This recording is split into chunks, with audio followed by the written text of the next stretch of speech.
Já quero convidar o nosso irmão Cleiton, que estará partilhando a palavra de Deus para nós essa manhã.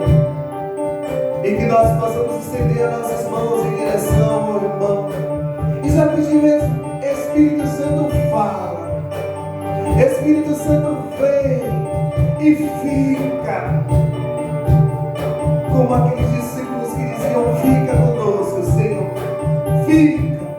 Fica conosco, Espírito Santo. E que permaneça em cada palavra que sairá da boca desse teu filho, desse teu servo, desse teu filho amado, Senhor. Que o teu sangue derramado da cruz possa agora revesti-lo com graça e força. Possa revesti-lo agora com toda a autoridade espiritual. E já convido o São Miguel, o São Gabriel, o São Rafael, para que se acampe nesse lugar junto com a Virgem Imaculada, para nos defender nesta hora de partida, para que a gente não perca nada, mas que a gente ganhe. Sim, Jesus, não é uma perda de tempo, mas é graça de Deus. Sim, Jesus, é graça de Deus. Ave Maria, cheia de graça, o Senhor é convosco. Bendita sois vós entre as mulheres, bendito é o fruto do vosso ventre, Jesus. Santa Maria, Mãe de Deus, rogai por nós, pecadores, agora e na hora de nossa morte. Amém.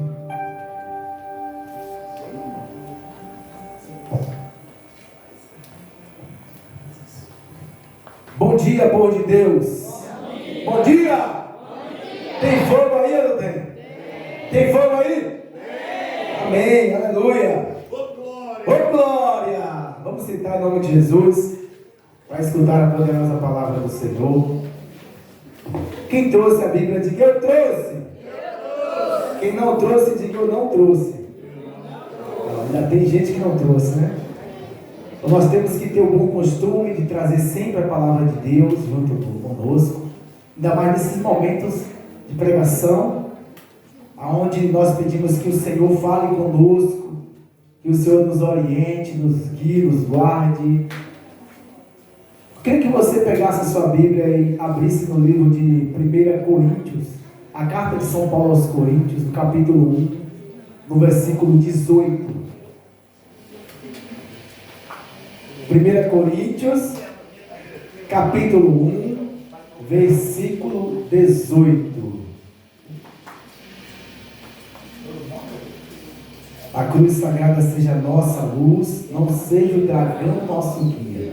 Retira-te, Satanás, nunca nos aconselhe coisas vãs.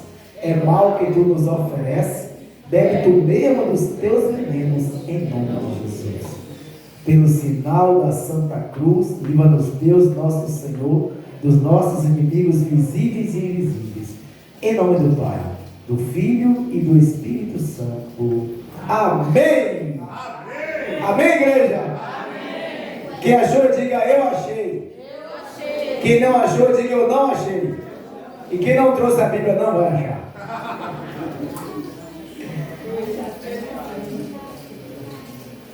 Ajuda o irmão que está do lado aí a achar a palavra de Deus. 1 Coríntios, capítulo 1, versículo 18. Enquanto você vai procurando aí, vai dando glória a Deus quando você achar. O meu nome é Cleidson Cruz de Maria. Eu sou consagrado a Jesus por meio do Imaculado Coração de Nossa Senhora. Quero saudar o Ministério de Música, que a paz de Cristo esteja com vocês. Saudar a comunidade. Hoje eu vim com a minha equipe completa. Eu sou pai de 3 filhos. Parece que tenho 15 anos, mas tenho 41. É a opinião minha. Bonito, graças a Deus, e casado. As solteiras, infelizmente, procuram outro que eu sou casado. Graças a Deus. Sou casado com a mulher mais linda do mundo. Se eu não falar isso, ela me mata, tá aí fora. Mais linda do mundo, Rafaela, está aqui com a gente hoje.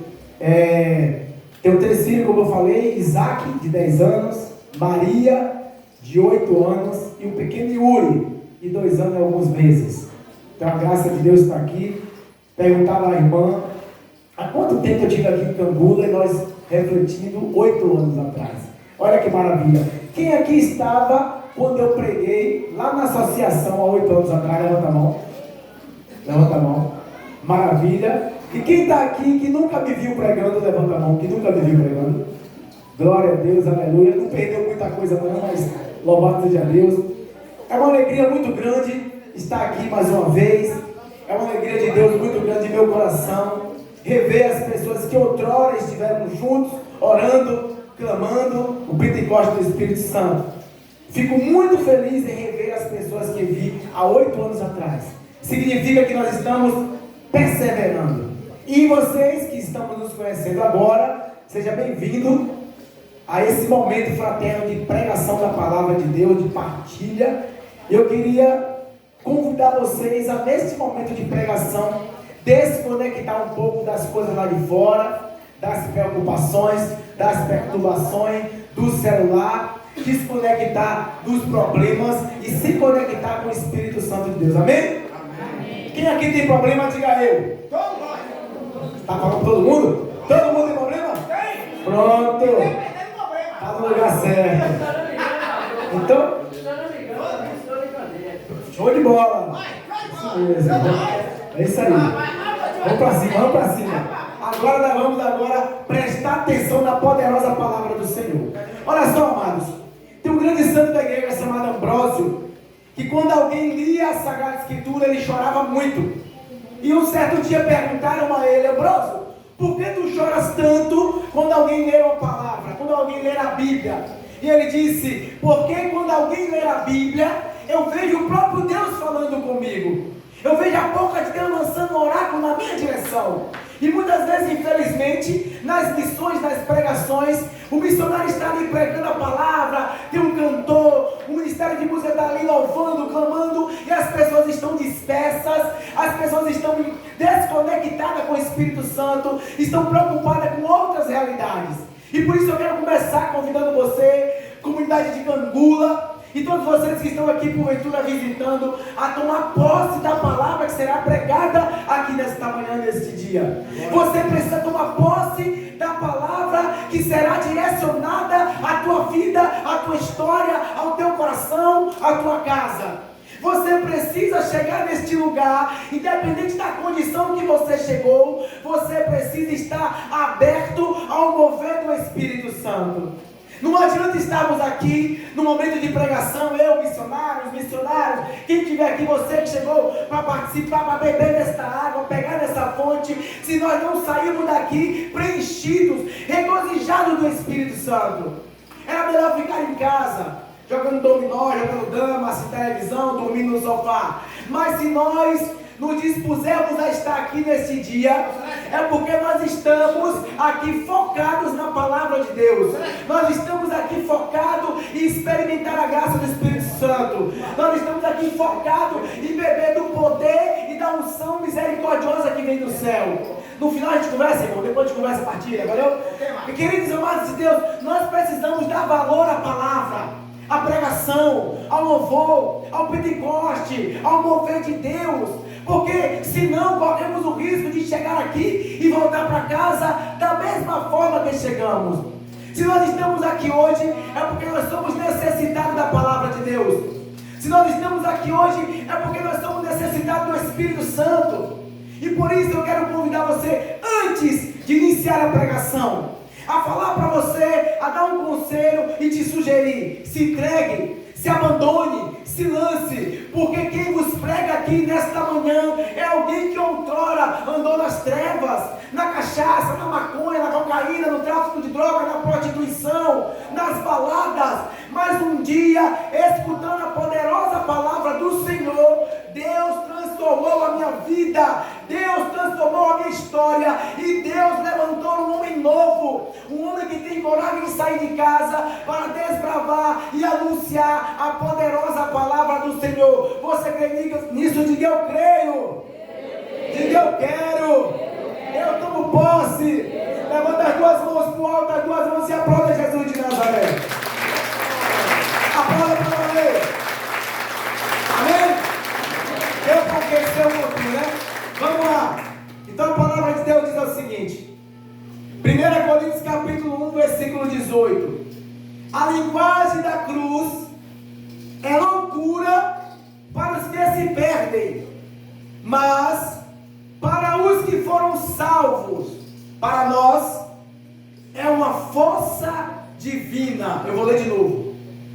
A linguagem da cruz é loucura para os que se perdem, mas para os que foram salvos, para nós é uma força divina.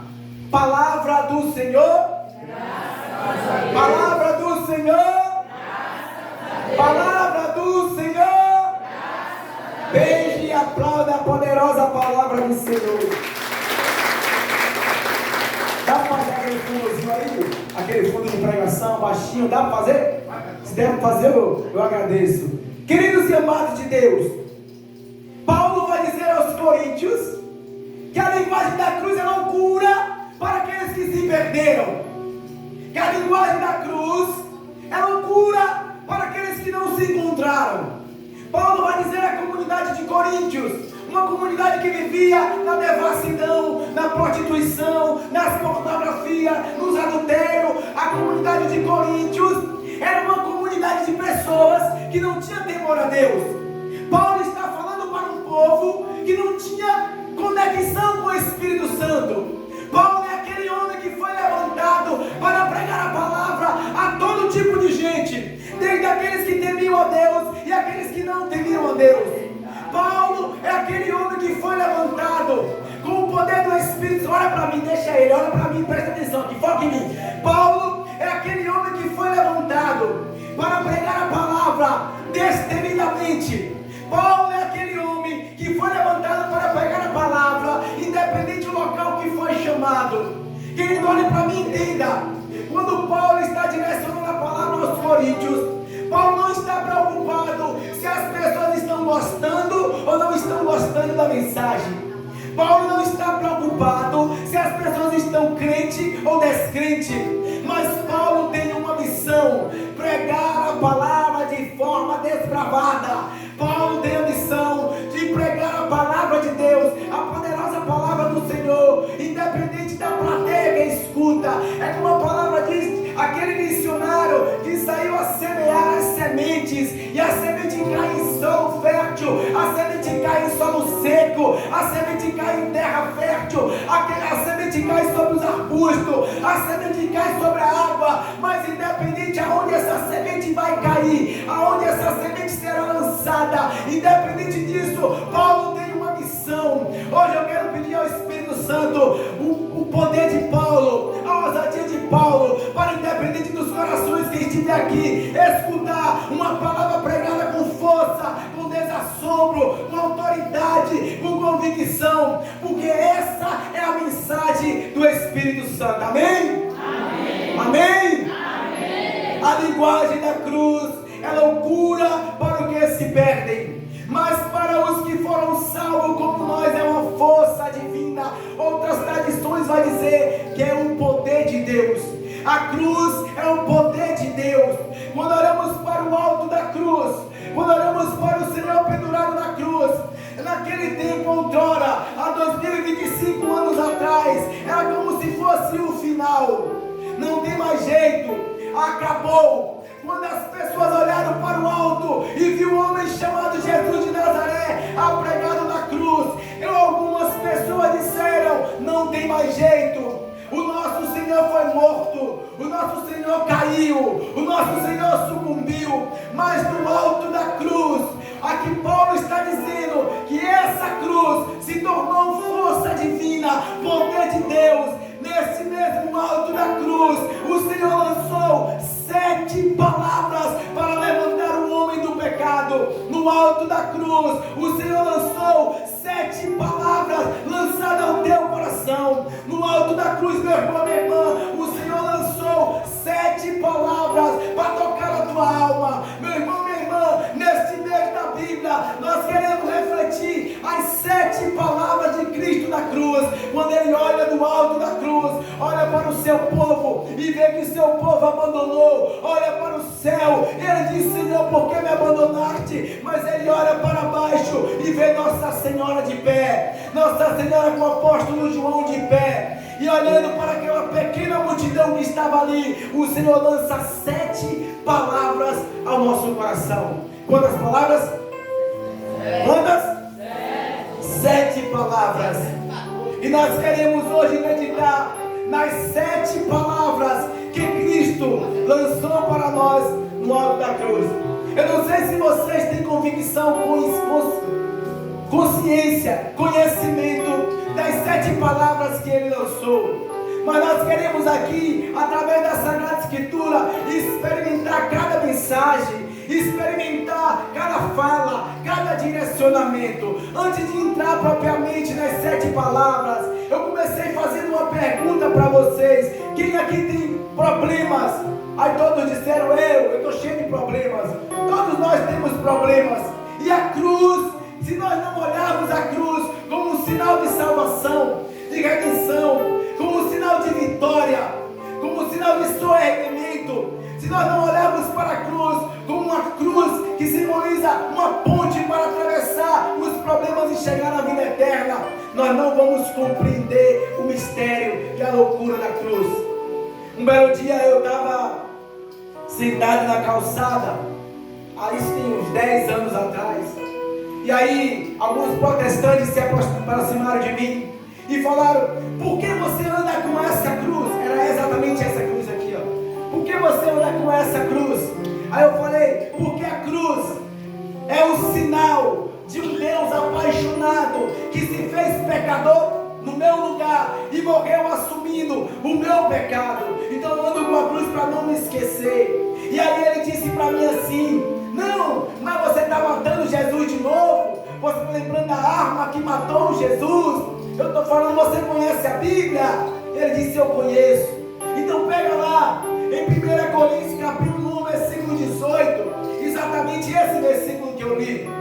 A linguagem da cruz é loucura para você, falei para ele, mas para os que foram salvos, como eu, como nós, é o poder de Deus, é a força de Deus, e por isso eu ando com a cruz estampada no peito. Eu tinha uma cruz bem grande no peito, e por isso eu ando com a cruz estampada no peito, com a cruz na mão, com o rosário na mão direita, a cruz na mão esquerda, simbolizando que a cruz é o sinal de redenção, é o sinal de amor, é o sinal de compaixão, é o sinal de vitória. A cruz que era tida naquele tempo, meu irmão, minha irmã, como maldição. Deus se fez maldição, mas no momento em que ele foi crucificado e desceu à mansão dos mortos e ressuscitou glorioso ao céu, a cruz se tornou símbolo de redenção. E alguns padres da igreja vão dizer que Jesus matou a morte na cruz. A morte era o último inimigo do homem, porque a palavra diz em Romanos capítulo 6 que o salário do pecado é a morte, mas o dom gratuito de Deus é a vida eterna em Cristo Jesus. E o último inimigo que o Senhor enfrentou, depois das humilhações, das pancadas, das bofetadas, das cusparadas, de um julgamento injusto, depois que ele enfrentou a humilhação de tudo isso, das pancadas, dos escárnios, ele enfrenta o último inimigo. O último inimigo de Jesus foi a morte, o inimigo a ser vencido, o inimigo que ninguém outrora tinha vencido, pois ninguém tinha morrido e ressuscitado, ninguém tinha morrido e reavido a vida, mas Jesus enfrenta o último inimigo no alto da cruz. Olha a mensagem da cruz, meu irmão. Jesus enfrenta o seu último inimigo, que é a morte.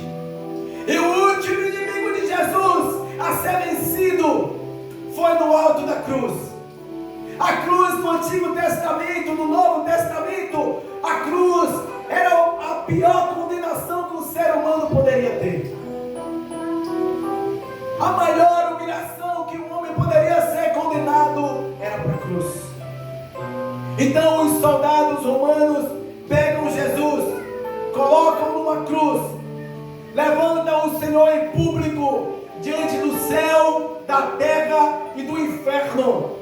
Colocam Jesus exposto ao ridículo, nu, sem roupas, todo chagado, e começam a cantar vitória. O inimigo começa a dar risada. começa a blasfemar. E aí do lado da cruz de Jesus tem dois homens, uma à sua direita e uma à sua esquerda. E o da direita diz: mestre, nós merecemos isso, mas tu não, lembra-te de mim. E o da esquerda diz: salva, tu não és o Senhor, tu não és Deus, tu não és Jesus, o Salvador do povo judeu, dos israelitas, salva-te agora que eu quero ver. Jesus olha para aquele homem da direita e diz: ainda hoje estará comigo no paraíso. Eu quero dizer para você nesta manhã, meu irmão, que também está na cruz com Jesus como eu, que também está passando pelas dificuldades, que também está passando pelos problemas, pelas provações, pelas humilhações, pelos martírios, pelos escárnios do mundo. Você que está sendo perseguido em casa, na família, problemas de relacionamento, problemas financeiros, problemas de saúde. Eu quero falar para você: olha para o seu lado e tem um homem chamado Jesus. Não olhe como aquele outro que dizia: salva-te mesmo, salva-me, tu não és o Senhor. Não, olhe para Jesus e diga: eu mereço estar passando por isso, mas tu não. Lembra-te de mim, mestre, lembra-te de mim, Senhor. E eu digo para você com toda a convicção: hoje Ele está falando ao teu coração: estarás comigo no paraíso. Você pode crer, dar glória a Deus e aplaudir. Estarás comigo no paraíso. Porque essa cruz que você carrega pode até ser loucura para os que se perdem lá fora, mas para os que já foram salvos como nós, é força divina. Cadê a água? Calma aqui. Obrigado, tesourinho. Para nós é força divina. Eu quero que essa mensagem fique gravada no teu coração. E todas as vezes que você estiver chorando, passando por provações, dificuldade, momentos difíceis, você vai olhar para o crucifixo que está em seu peito, na sua casa, no quarto, na sala ou na igreja. Você vai olhar para o crucifixo e vai dizer: Senhor, lembra-te de mim. E Ele vai dizer para você: estarás comigo no paraíso. A palavra do Senhor, meus amados, diz que o que Deus tem preparado para nós é algo que nossos olhos jamais viram. Jamais a mente humana pode contemplar o que Deus tem preparado para os seus filhos. Não é comparado com o ouro e nem com a prata, e nem tampouco comparado com um jardim de flores e rosas belas, mas é apenas uma metáfora para dizer que o céu é um lugar extraordinário. Vale a pena passar pelas tribulações, vale a pena passar pelas dificuldades, vale a pena passar pelas provas, vale a pena passar pelas dores, vale a pena passar pelas humilhações, vale a pena passar pelas perseguições, pelos escárnios, pela zombaria, porque o céu, através da cruz, é um lugar extraordinário. A linguagem da cruz é loucura para os que se perdem, mas para os que foram salvos, para nós, é força divina. Amém? Amém. A palavra de Deus, ela relata para nós 7 trechos que o Senhor proclamou quando estava no alto da cruz. 3 está no Evangelho de São Lucas. Em Mateus e Marcos, cada um tem uma. E em João, 3 palavras. Em Mateus e Marcos é a mesma. A primeira palavra que o Senhor disse no alto da cruz que é a linguagem da cruz, é a mensagem da cruz. A primeira palavra que ele disse no alto da cruz, lá em Lucas, no capítulo 23, no versículo 34, quando ele disse assim: Pai, Pai, Pai, perdoa-lhes, eles não sabem o que fazem. Hoje, o Senhor está bradando ao céu, pelo sangue derramado na cruz, está dizendo ao Pai eterno, o Criador: perdoa, porque eles não sabem o que fazem. O primeiro ensinamento do Senhor no alto da cruz é perdoar quem nos persegue. É perdoar. Obrigado, amor.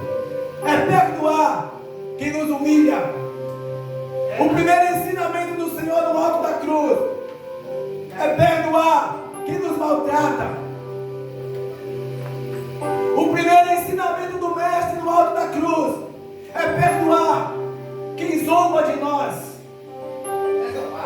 A linguagem da cruz é loucura para os que se perdem. Por quê? Por quê? Porque dentro da cruz tem uma mensagem. E essas 7 palavras trazem todo o direcionamento para aqueles que foram salvos. Ou seja, compreenda, povo de Cangula, se você viver essas 7 palavras que o Senhor disse no alto da cruz, você vai chegar na glória, abençoado, glorificado pelo poder de Deus. Se você viver as 7 palavras que estão na mensagem da cruz, você não vai se perder. E o primeiro ensinamento do Mestre no alto da cruz é dizer: perdoa aqueles que te perseguem. Está preparado, povo de Cangula?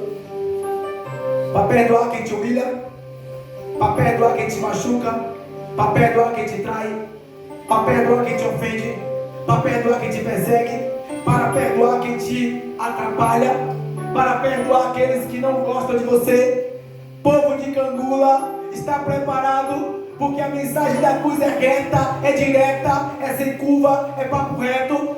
A linguagem da cruz, o Senhor diz: Pai, perdoa, porque eles não sabem o que faz. Meu irmão, perdoe, porque aquela pessoa não sabe o que faz, está dominada pelo demônio. Perdoa, minha irmã, aquela pessoa, ela não está no poder de Deus. Perdoa, minha irmã, porque aquela pessoa que fala mal de você, que te persegue, te atrapalha, ela está tomada pelo poder das trevas. Perdoa, minha irmã, porque aquela confusão foi causada pelo inimigo e não pelo Filho de Deus. Perdoa, minha irmã, porque a dificuldade que as pessoas colocam na tua vida, elas são direcionadas pelo inimigo. E Deus está falando no alto da cruz: Pai, perdoa, porque eles não sabem o que faz. Para quem é que Jesus estava falando isso? Quem era o povo que Jesus está dizendo para ser perdoado? Aquele mesmo povo que colocou Jesus no alto da cruz. Olha o mistério da cruz, olha a palavra da cruz. Imagina, você foi condenado, esbofeteado, humilhado, escarnecido, cusparado, bofeteado, inocente, está pendurado no alto da cruz. E agora você olha para o céu e diz: perdoa, porque eles não sabem o que fazem. Quem aqui está preparado para fazer isso?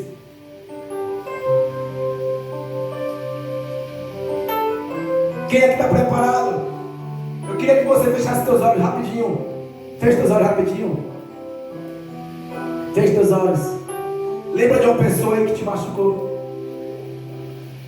Lembra de uma pessoa que te traiu? Lembre dela. Feche seus olhos, lembre dela. Lembre dela. Diga para Jesus assim: Jesus, perdoa ela, porque ela não sabe o que faz. Lembre daquela pessoa que te traiu. Te traiu. E você sofreu muito, muito, muito, muito. Você talvez até hoje sofre. Lembre dela aí. E diga para Jesus: Jesus, perdoa, porque ela não sabe o que faz.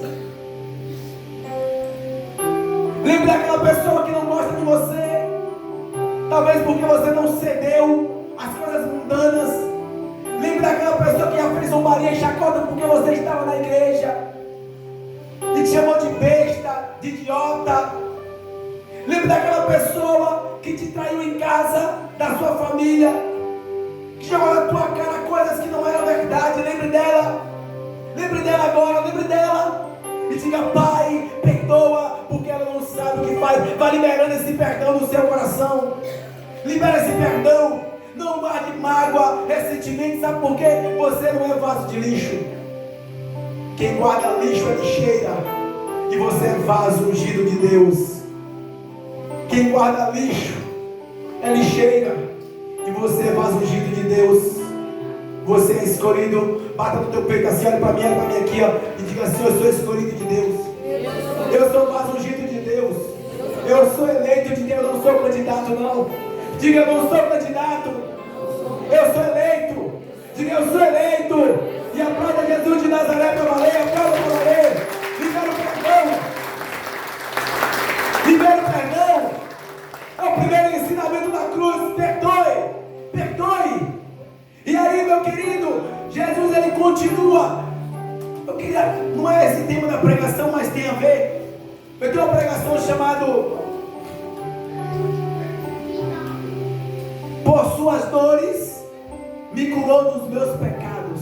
Eu falo da cruz, dos escárnios e das 18 horas de sofrimento que Jesus teve, do momento que foi pego no Horto das Oliveiras, que foi amarrado e conduzido como uma ovelha muda na mão do tosqueador sem abrir a boca.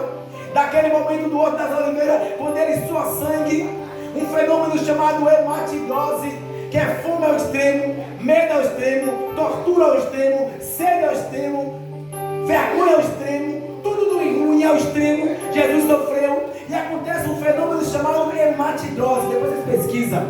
Hematidose é quando os poros se dilatam e em vez de sair suor, sai sangue. Ou seja, Jesus estava no Horto das Oliveiras sendo esmagado ao tempo de sair sangue dos seus poros. A partir daquele momento até o momento do último suspiro na cruz, foram 18 horas de flagelo. A partir daquele momento até o momento da cruz, foram 18 horas de humilhação, de pancada, esbofeteamento. Daquele momento até o momento do último suspiro, foram convulsões, foram descargas elétricas causadas pelos espinhos da cruz, choques pelos pregos que transpassou os seus nervos das mãos e dos pés, sofrendo parada cardiorrespiratória por insuficiência respiratória, pelo fato dos braços estar abertos muito tempo. Começou a dar cãibra dos pulmões, e os pulmões tinham dificuldade de bombear o ar.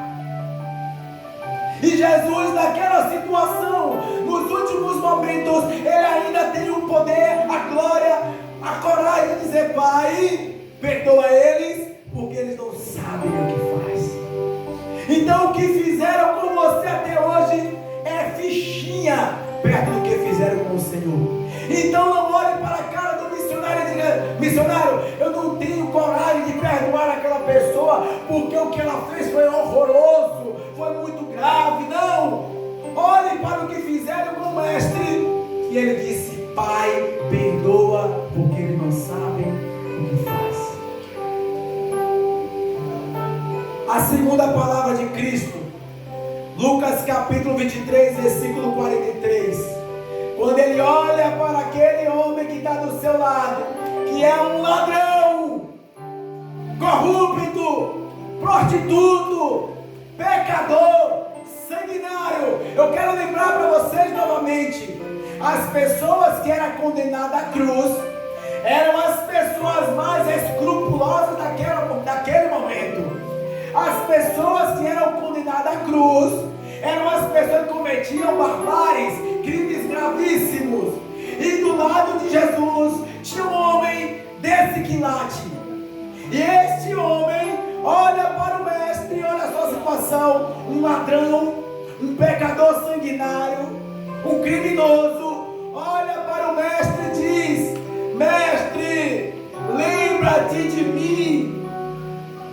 E ele diz: ainda hoje, não é amanhã, ainda hoje estarás comigo no paraíso. Não importa a condição que você chegou aqui: pornográfico, prostituto, adúltero, ladrão, mentiroso.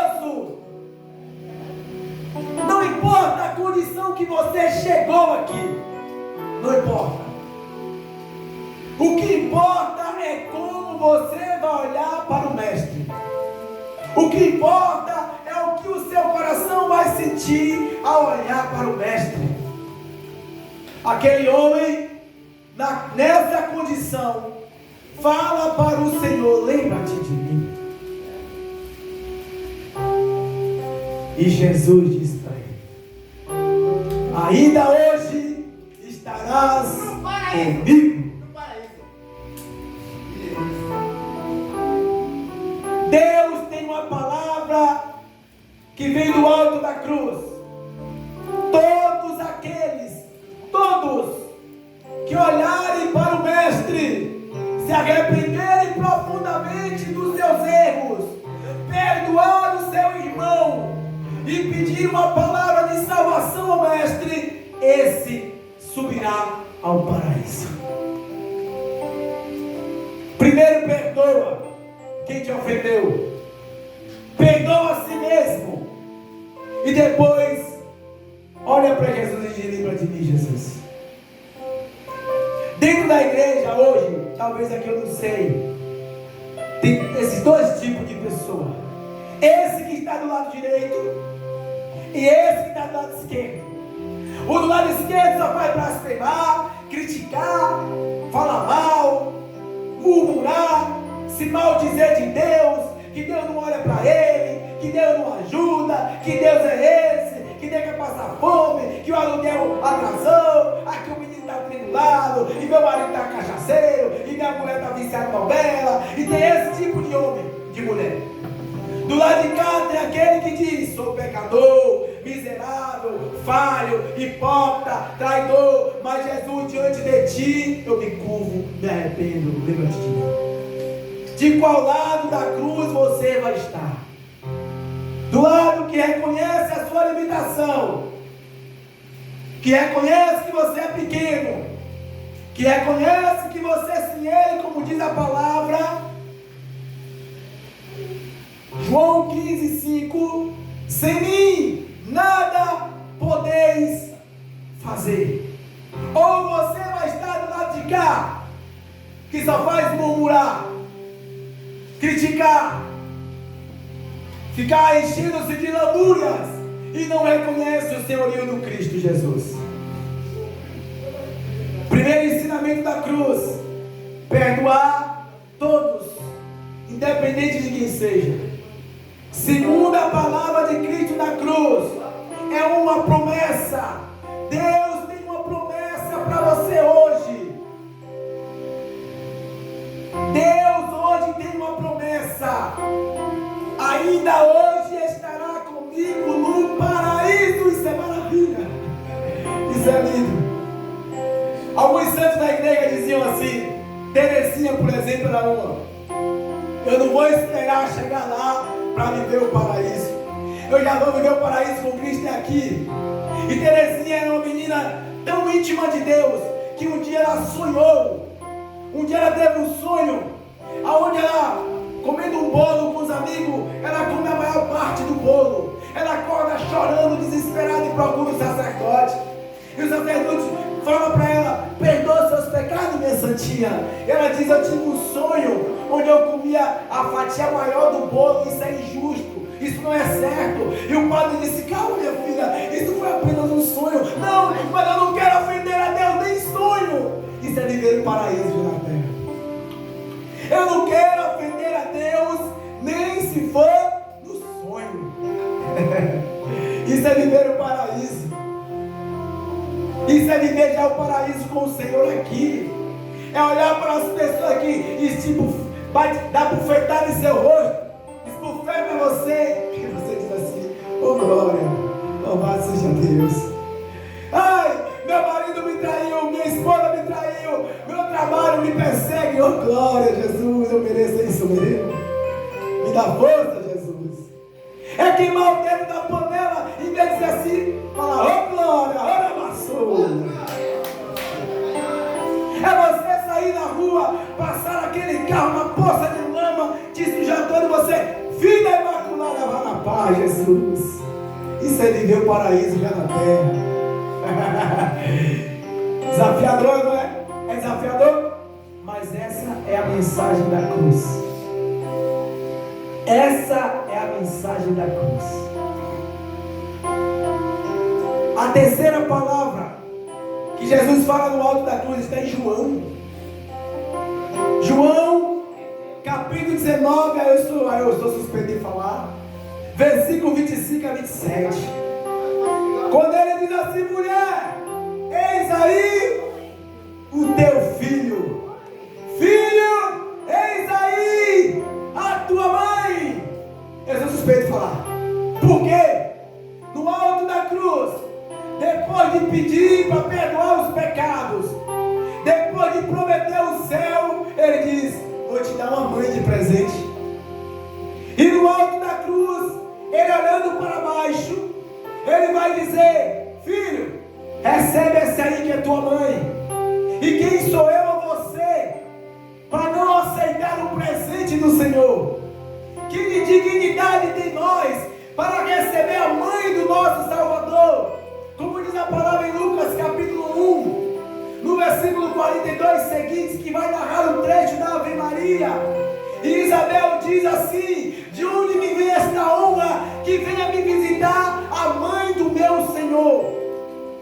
Isabel, cheia do Espírito Santo, repleta, a criança dançava no ventre, cheia do Espírito Santo. João Batista de um lado, cheia balabacê, e Jesus do outro, na barriga de Nossa Senhora. E aquela comunhão espiritual, e aquela mulher cheia do Espírito Santo diz: assim que a tua saudação chegou aos meus ouvidos, meu filho começou a dançar, a bailar, cheio do Espírito Santo. E cheio do Espírito Santo ela disse: de onde me vem esta honra que venha me visitar a mãe do meu Senhor? E um bocado de pé acabado aí fora, mequetrefe de uma figa, dizer que tem autoridade para falar mal da mãe do Senhor, para falar mal daquela que gerou a luz do mundo, para falar mal daquela que veio trazer um homem, que veio redimir o ser humano dos seus pecados, para falar mal daquela que disse: eis aqui a serva do Senhor, faça-se em mim segundo a tua palavra. Um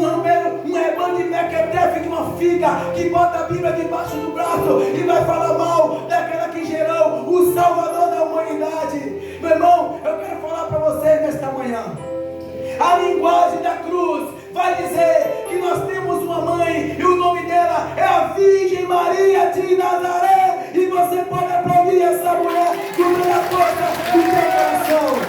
Pode aplaudir para valer. Aplauda para valer, o nome de Jesus.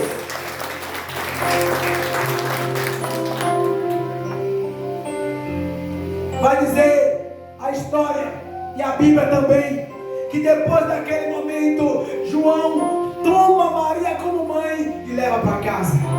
Você que chegou aqui sem essa intimidade com a mãe, você que chegou aqui sem essa intimidade com a Virgem Maria, você que chegou aqui sem essa intimidade com o carisma mariano pentecostal carismático, saia daqui com uma convicção: você não é órfão, você tem pai e tem mãe. Pai e mãe. O pastor Marcos Feliciano, talvez você já ouviu falar, deputado federal. O pastor Marcos Feliciano, fazendo uma das suas pregações, eu acho belíssimo o que ele fala. Ele diz: quando Jesus está no alto da cruz, ele olha para o céu e Deus fecha as portas para o céu. E é uma das palavras que nós vamos meditar. Ele olha para frente e vê que os seus amigos o abandonaram, porque Pedro fugiu, porque Marcos correu nu pelas ruas de Alexandria, e os outros foram embora. A multidão de inúmeros discípulos subiram. Então ele olha para o céu, está fechado, porque a missão é dada a Jesus e ele tem que cumprir até o fim. Então Deus fecha as portas do céu. Ele olha para frente e cadê a multidão? Porque a multidão não suportou a linguagem da cruz e foi embora. Vazou, passou seco nas canelas e escorregou. É igual quando você pensa que tem amigo e quando você está na pior, cadê os amigos? Quem já passou por isso, diga eu.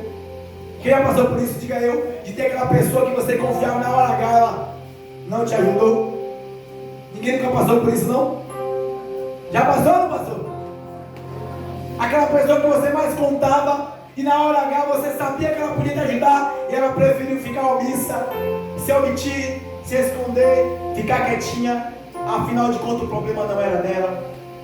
Então Jesus ele olha para o céu, está fechado, porque a missão é dele, a missão é sua, a cruz é sua, é você que tem que carregar, não sou eu, é você. Então Deus falou: Jesus, aí é contigo, te dei poder, te dei coragem para isso. O céu fechou. Então ele olha para frente e os amigos abandonou. Mas o pastor Marco Feliciano narra de forma belíssima. Eu sou católico, apostólico, romano, mariano, mas reconheço qualquer pessoa que não diz algo verdadeiro. E o pastor, ele disse que quando Jesus olha para baixo, ele fica encantado, porque ele vê sua mãe. E naquele momento, a Virgem Maria olha para o alto da cruz, e Jesus do alto da cruz olha para a Virgem Maria, e apenas com olhares, ela diz para ele, apenas com olhares: esses que foram embora, ou talvez até alguns que aqui ainda estejam ao redor, e talvez esses soldados não saibam quem tu és, mas eu, como a tua mãe, sei quem tu és. Continua firme, porque eu estou contigo. E Jesus, tomado pelo Espírito Santo, diz: João, eis aí a tua mãe. Mãe, eis aí teu filho. E a palavra diz que daquele momento em diante, João abraça a Nossa Senhora e leva para casa. Leva a Nossa Senhora para sua casa. Leva, vai por mim. Leva ela para a tua casa. Porque aonde a Virgem Maria coloca a mão, Satanás não tem poder de colocar a pata. Porque ela é aquela que esmagou a cabeça da serpente. Ela é aquela que intercedeu e aconteceu o primeiro milagre do Senhor. Porque a hora ainda não tinha chegado, diz a palavra de João capítulo 2. Quando ele diz: a minha hora não chegou, versículo 5, ponto. O ponto, o parágrafo, significa que a frase encerrou. Não sou professor de português. Quando tem uma vírgula, a frase continua. Quando tem exclamação, está espantado. Quando tem uma interrogação, é uma pergunta. Mas quando tem um ponto, é final de frase. E Jesus diz para aquela mulher: a minha hora ainda não chegou. E ponto.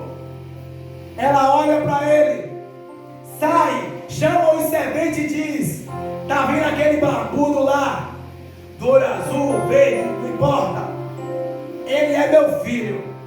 Vai e faz o que ele disser. Os soldados vão, os empregados vão na direção de Jesus.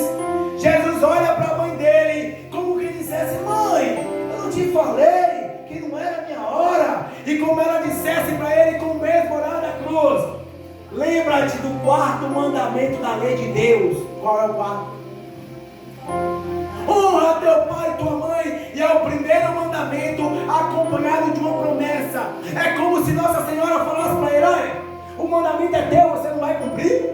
Honra teu pai e tua mãe e terá vida longa na terra. E Jesus havia dito que não era hora, mas pelo pedido da sua mãe, ele fez o primeiro milagre acontecer. Se o milagre ainda não aconteceu na tua vida, se você já tem 10, 12, 15, 20 anos pedindo e esse milagre não aconteceu, recorra a Nossa Senhora, porque talvez a hora não tenha chegado, mas quando ela disser para ele: honra o quarto mandamento e faz o milagre vai chegar na tua vida, porque ela é medianeira de todas as graças. A Santa viu Nossa Senhora das Graças com as mãos estendidas, alguns dedos não saía raio. Ela perguntou por que alguns dedos da sua mão não saem raios. E Nossa Senhora disse: porque os homens não estão recorrendo a mim e pedindo as graças que o meu filho através de mim tem para os homens. Talvez, meu irmão, você precisa recorrer a Nossa Senhora, pedir para que ela derrame as graças de Deus na tua vida, que ela seja o farol, o reflexo de Deus na sua casa. O primeiro ensinamento da cruz qual é? Qual é o primeiro ensinamento da cruz? Misericórdia. O primeiro é o quê? Perdoar. O segundo é o quê? A promessa. Estará comigo no paraíso. E o terceiro é o quê? Abrace Nossa Senhora como mãe. É um presente. Deus te deu um presente no alto da cruz. Fica aqui. A quarta palavra de Cristo na cruz. A quarta. Está em Marcos capítulo 15, versículo 34. E em Mateus 27, 46. Que vai dizer: meu Deus, por que me abandonaste? Você já falou isso alguma vez? Você é sincero? Já? Talvez sem abrir a boca, mas pensado, algum momento? Quem nunca teve aquele momento de tribulação, de provação difícil, dura, e disse: onde está Deus? Onde está Deus? Não está vendo isso não, Senhor? Misericórdia! Tem piedade de mim!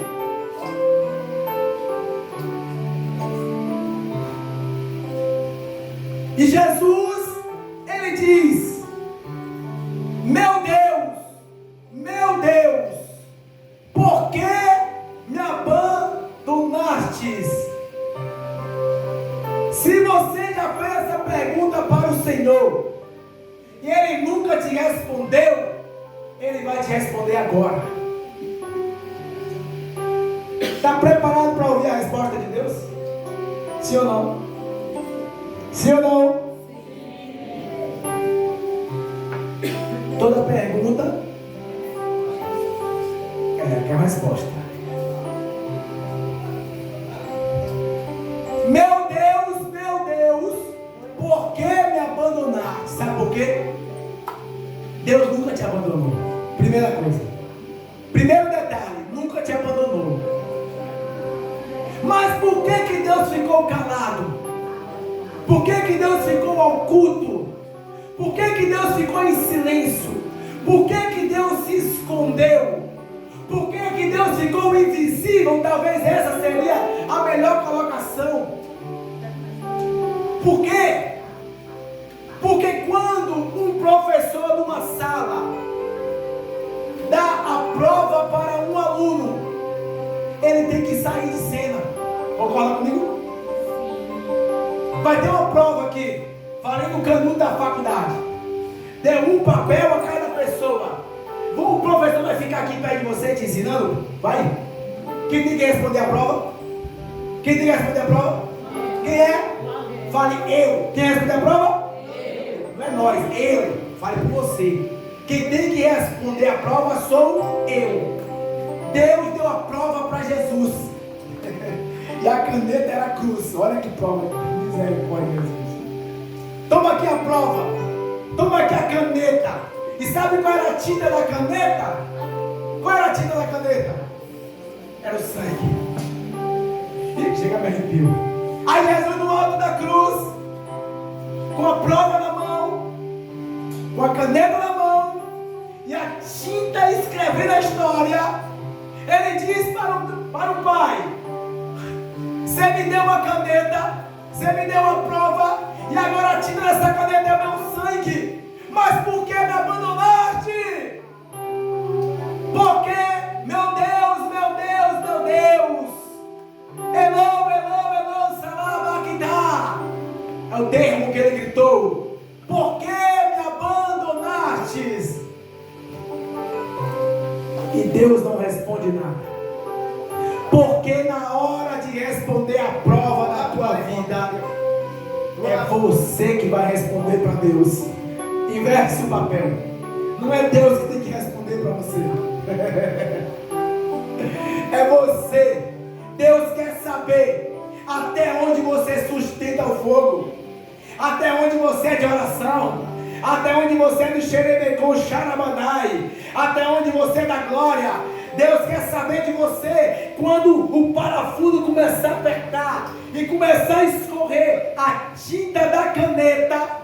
Quando começar a escorrer o sangue, a humilhação, a aprovação, Deus quer saber até onde você confia nele. E não é Deus que tem que responder coisa nenhuma. É você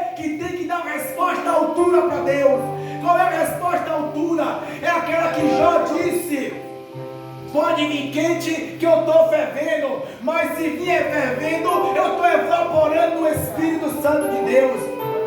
A resposta que nós precisamos dar para o Senhor é que, independente da prova, do sofrimento, do martírio, da dificuldade, da desilusão, das perseguições, das bofetadas, das traições, independente de qualquer coisa, sou eu que tenho que dar a resposta para Deus.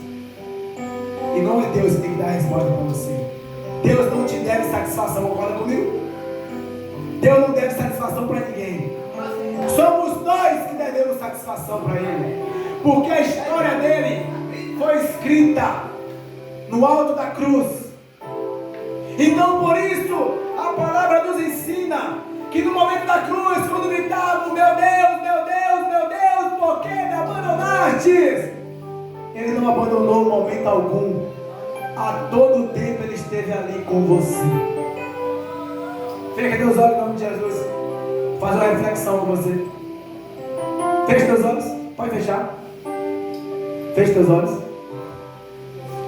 Lembra de um momento que você passou na sua vida muito difícil. Muito difícil. Lembra aí. Uma enfermidade, uma mesa de cirurgia, uma despedida de uma pessoa muito importante na tua vida, em cima de um caixão, a perca de alguém. Lembra desse momento aí? E que naquele momento a sua dor é tão grande que você, da mesma forma que Jesus fez, você sentiu onde está Deus. Por que Deus deixou acontecer isso? Vai lembrando aí. Vai lembrando. Lembra daquele momento? Agora olha para mim aqui. Olha para mim. Nos meus olhos verdes, castanho, azul, amarelo aqui. Quando a gente está no espírito, a gente vê coisa. Olha para mim aqui. Naquele dia, eu estou falando com você hoje. Deus mandou te dizer hoje, naquele dia, Deus estava lá. Pode aplaudir Jesus de Nazaré. Aplaude. Aplauda para valer. Aplauda para valer, Jesus. Naquele dia, Jesus estava lá. Só que a dor era tão grande, o sofrimento era tão grande, que talvez você nem percebeu. Mas Ele estava lá, ó, agarradinho com você. Mas não podia falar, sabe por quê? Porque aquela prova era sua. Aquela dor era sua. Aquele momento era seu. E Deus queria saber até onde você o adoraria. Porque muitas pessoas, meu irmão, minha irmã, nos momentos mais difíceis, dificultosos, elas correm o risco de usar daquele momento para blasfemar contra Deus. Mas eu quero dizer para você, meu irmão, Deus, como diz a palavra em Números, capítulo 23, Números 19 e 23, vai dizer: Deus não é homem para mentir, nem alguém para se arrepender. Porventura alguma vez prometeu e não executou. Deus executa as suas promessas. Peraí. Qual foi a promessa? Ainda hoje estarás comigo no paraíso. É a promessa, Ele cumpre. Só que até a promessa de Deus se cumprir na tua vida, você vai passar pela cruz. No WhatsApp, no Instagram, no Facebook, nas mídias, tem aquele desenhozinho, todo mundo carregando a cruz. Aí um espertinho acha que a cruz está pesada, pega o serrote e corta um pedaço. Aí ele pega e se acha o tal. Mais pra frente, olhando para todo mundo se ferrando, sofrendo, ele diz: peraí, corta mais um pedacinho. Quando chega lá no final da vida, todos que carregaram a cruz até o final usam a cruz como ponte. E quem cortou a cruz ficou para trás. Não corte a cruz, não fuja da cruz, porque a cruz é loucura para os que se perdem, mas para os que foram salvos é poder de Deus, é força divina. Quinto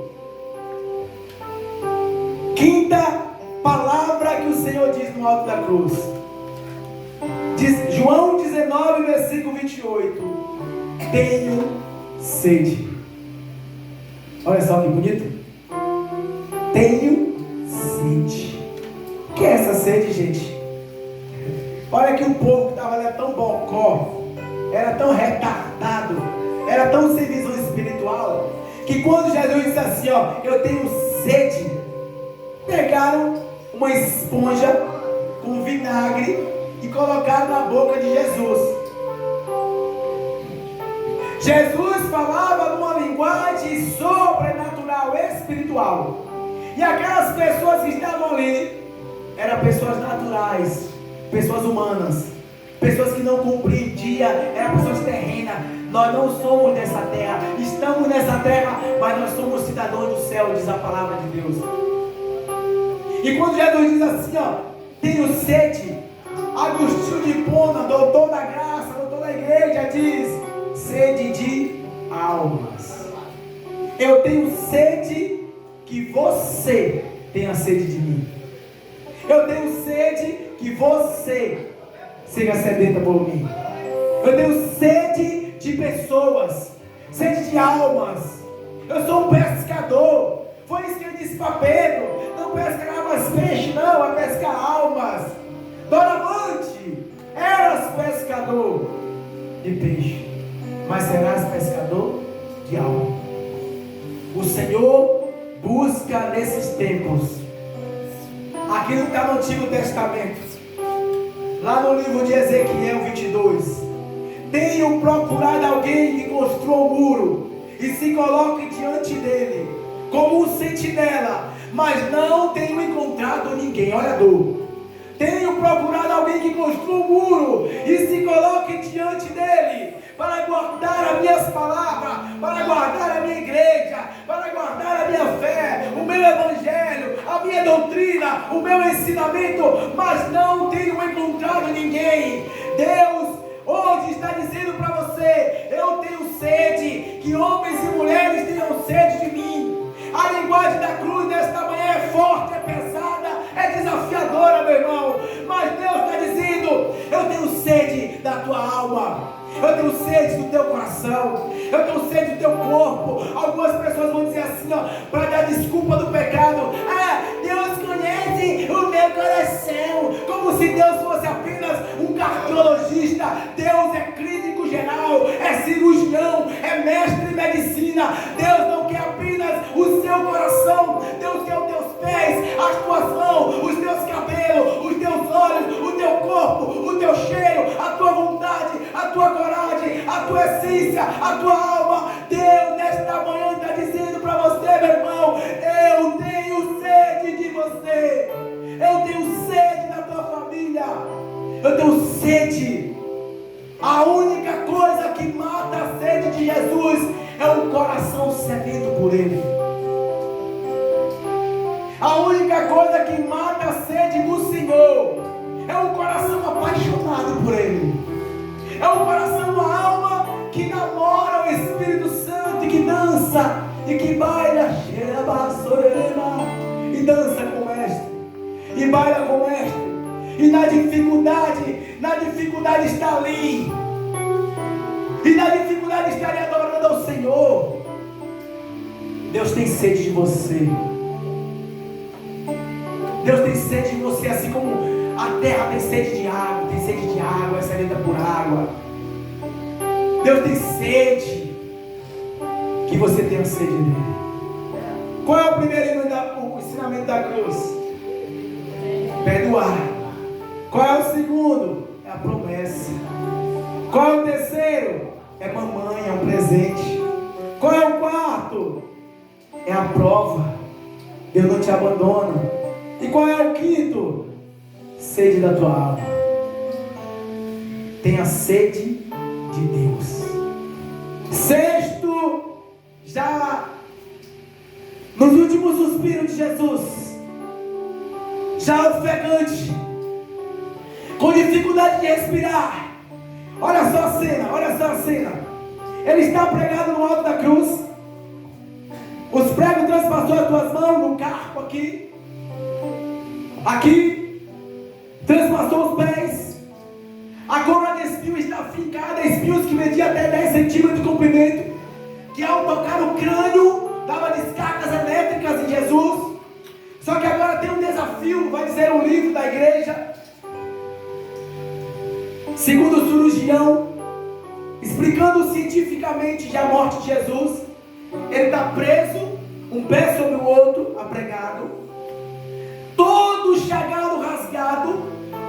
Isaías 52, versículo 14 vai dizer: foi desfigurado e perdeu a aparência humana. Todo desfigurado, não parecia uma pessoa, mas é carne viva, com os joelhos totalmente deteriorados, com a cartilagem do nariz esbagaçada e com os espinhos. E ele está falando, ele já falou 5 palavras, mas cada vez que Jesus vai falar uma palavra, é preciso ele fazer o que eu estou fazendo aqui, buscar ar, para poder a voz ter força de sair, porque a voz é impulsionada pelo vento, pelo ar dos pulmões. Tanto é que quando a pessoa está com falta de ar, ela tem dificuldade de falar. Quando você está com dificuldade de ar, você não consegue falar, você tem que buscar forças para poder falar. Quando você é asfixiado, ou seja, Jesus está com os braços levantados, quase por 3 horas, está com os pés apregados, as mãos apregadas, e com um detalhe: a cabeça de Jesus tem uma coroa de espinho, e essa coroa de espinho, se ele levantasse a cabeça, os espinhos encostavam na cruz e penetravam mais.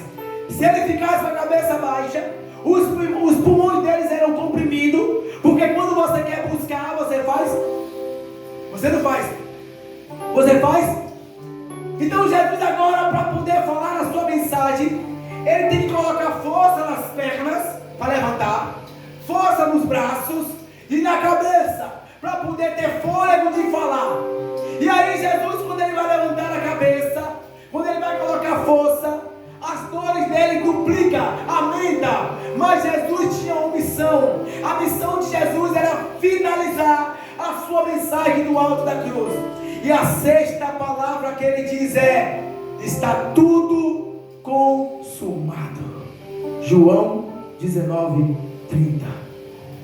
Jesus prefere se martirizar para lançar o oráculo do que ficar numa zona de, entre aspas, mais confortável ou menos dolorido e ocultar a palavra. Eu pergunto para você: você prefere ficar na sua zona de conforto ou você prefere se sacrificar pelo reino? Meu glória, mensagem forte. Qual é a desculpa de não ir na missão? Qual é a desculpa de não ir no grupo de oração? Qual é a desculpa de não ir na igreja? Qual é a desculpa de não ajudar a limpar a igreja? Qual é a desculpa de não ornamentar o altar? Qual é a desculpa de não ajudar o padre a comprar uma lâmpada para a igreja? Qual é a desculpa de não vir capinar o terreno da igreja? Qual é a desculpa de não vir ajudar os músicos da igreja a comprar corda de violão? Qual é a desculpa de não vir arrumar os bancos? Qual é a desculpa de não arrumar o telhado? Qual é a desculpa de não orar na casa do vizinho? Qual é a desculpa de não ir à Santa Missa? Qual é a desculpa que você tem dado para não fazer a mensagem de Jesus chegar a outras pessoas? Qual é a desculpa que você tem dado? Desculpa esfarrapada, desculpa sem escrúpulo, para anunciar que Jesus Cristo é o Senhor desta igreja, deste lugar, da tua vida, da tua casa e do mundo inteiro. Qual é a desculpa? Jesus levanta a cabeça e diz: está tudo consumado, e bate no peito. Eu sou Jesus, eu sou o cara. Para no seu peito e diga assim: a partir de hoje, eu também vou ser o cara, ou a cara. A partir de hoje eu vou me sacrificar pelo reino. A partir de hoje eu vou doar minha vida para Cristo.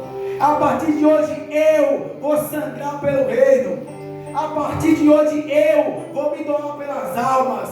A partir de hoje eu não vou dar mais desculpa esfarrapada. Querendo ou sem querer, vontade ou com vontade, eu vou anunciar que Jesus Cristo é o Senhor. Amém? Dá para aplaudir Jesus aí, gente? Aplaudir Jesus.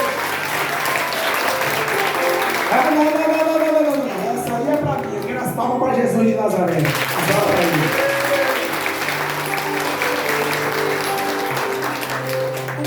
Isso é a sensação de dever cumprido. Pai, tudo que me pedi, eu fiz. Tem uma santa da igreja chamada Teresinha de Jesus, eu gosto dela, ousada. Ela disse assim, ó: quando eu chegar no céu, Jesus vai fazer tudo o que eu pedi. Aí as pessoas disseram: mas como assim? Tudo? Tudo. Mas que ousadia é essa? Como você vai falar isso com ele? Porque tudo que ele me pede eu faço. Que hora. Será que tudo que Jesus pede a gente faz?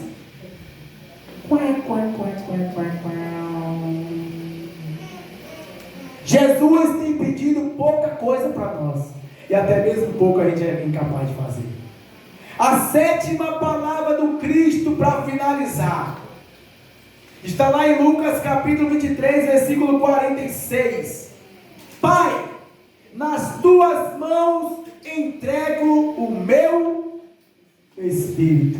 Repete comigo: Pai, nas tuas mãos entrego o meu espírito. Todo mundo junto. Pai, nas tuas mãos entrego o meu espírito. Queridos, depois de você ter vivido a sua vida inteira pregando a palavra, anunciando Jesus ao Senhor, pregar não é só com o microfone que eu falo, não. Quando eu falo pregar é viver a palavra de Deus, porque falar bem até papagaio aprende. Vir aqui dar um discurso, falar versículo bíblico, falar livro, contar história, qualquer um pode vir. Mas quando eu falo pregar a palavra de Deus, é viver a palavra do Senhor, é viver o Evangelho. Então, depois de ter feito a missão, a vontade do Senhor, nós precisamos dizer para Ele, depois que está tudo consumado, eu vou dizer: Pai, em tuas mãos entrego o meu espírito. E assim como Teresinha do Menino Jesus disse, quando eu chegar no céu, Ele irá fazer tudo o que eu pedi. Por quê? Porque na terra eu fiz tudo o que Ele pediu. E você pode aplaudir Jesus de Nazaré.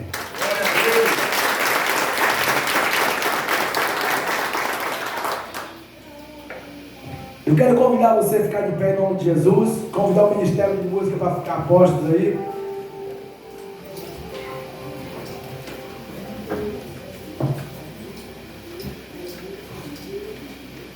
Fala assim: espreguiça aí, tá cansado aí, dá uma espreguiçada aí, não. Dá uma espreguiçada aí. Fala pro teu irmão, se segura, viu? Fala pro teu irmão, se segura. Se segura! Amado de Deus, Ministério de Música vai preparar a música do poder para a gente orar aí. Eu queria falar para vocês que